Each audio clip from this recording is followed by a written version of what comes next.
মানুহে মানুহৰ বাবে তিনিচুকীয়াৰ কেইজনমান মানৱদৰদী যুৱকৰ প্ৰচেষ্টাত সুস্থ হৈ উঠিল এজন বৃদ্ধ।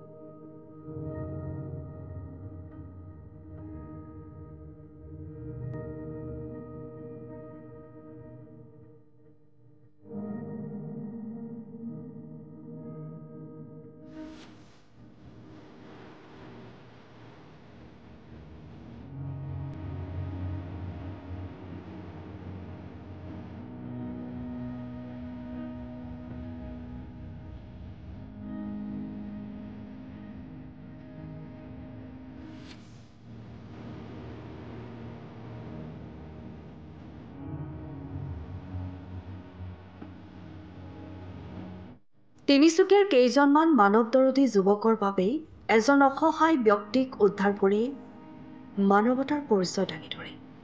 উল্লেখ্য যে তিনিচুকীয়া বৰগুৰি উচ্চ মাধ্যমিক বিদ্যালয়ৰ সমীপত এগৰাকী অসহায় বৃদ্ধ ব্যক্তি অকলশৰীয়া অৱস্থাত পৰি থকা দেখা পাই ধন দত্ত, ৰাজা গগৈ, গীতাৰ্থ শইকীয়াকে আদি কৰি কেইবাগৰাকীও যুৱকে ততাতৈয়াকৈ বৃদ্ধগৰাকীক উদ্ধাৰ কৰি তিনিচুকীয়া অসামৰিক চিকিৎসালয়ত ভৰ্তি কৰে।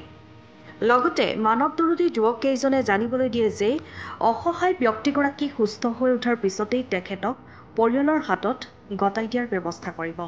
যদিহে পৰিয়ালৰ কোনো ব্যক্তিৰ সম্ভেদ লাভ নকৰে তেন্তে প্ৰশাসনৰ সহায়ত বৃদ্ধাশ্ৰমত ৰখাৰ কথা চিন্তা কৰিছে মানৱদৰদী যুৱককেইগৰাকীয়ে।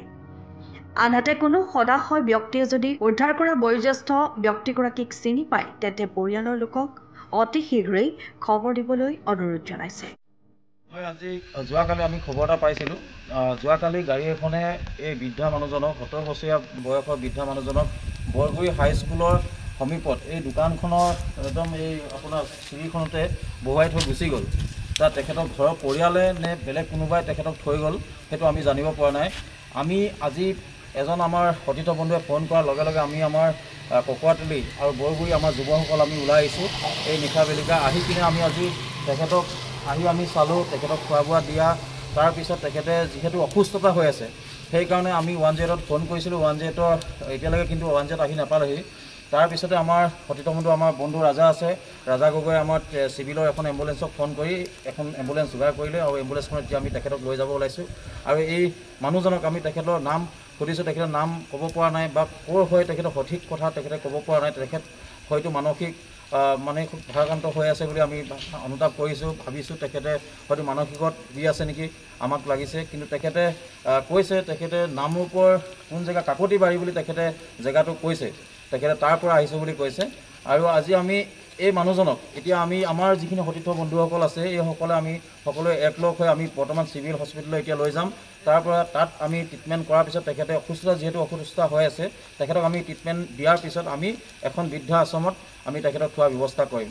যিহেতু তিনিচুকীয়াৰ প্ৰায়বিলাক আশ্ৰমতে আপোনাৰ বয়সস্থ বৃদ্ধা মানুহক পুৰুষক তেখেতলোকে নথয় বুলি কৈছে। আমি 4-5খন বৃদ্ধা আশ্ৰমত তিনিচুকীয়াত খবৰ কৰিছোঁ, চব তাত আপোনাৰ মহিলাকে থোৱা হয় বুলি কৈছে। যিহেতু আমি ডিব্ৰুগড়ত এখন আশ্ৰম আছে বুলি কৈছে, আমি যদি চিভিলত তেখেতক ট্ৰিটমেণ্ট কৰাৰ পিছত যদি ডিব্ৰুগড়তো থ'বলগীয়া হয় তেতিয়াহ'লে আমাৰ সতীৰ্থ বন্ধুসকলে মিলি আমি ডিব্ৰুগড় আশ্ৰমখনত লৈ যোৱাৰ ব্যৱস্থা কৰিম। ধন্যবাদ।